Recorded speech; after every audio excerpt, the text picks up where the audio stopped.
ప్రేమ గీతానికి నీవేలే తొలి అక్షరం.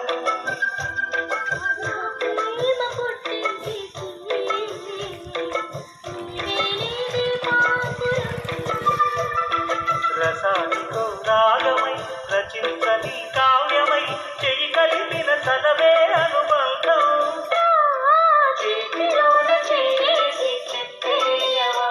తను ఎన్నడూ క్రైస్తవ విశ్వాసాలకు ముఖ్య గమనిక. దివ్యబలి పూజ 7:30 గంటలకు ప్రారంభమవుతుంది కావున మీ యొక్క పని పాటలను త్వరగా ముగించుకొని క్రీస్తు రాజు దేవాలయానికి వస్తారని కోరుచున్నాం. క్రైస్తవ విశ్వాసాలకు ముఖ్య గమనిక. దివ్యబలి పూజ 7:30 గంటలకు మొదలవుతుంది కావున మీ యొక్క పని పాట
చర్చకి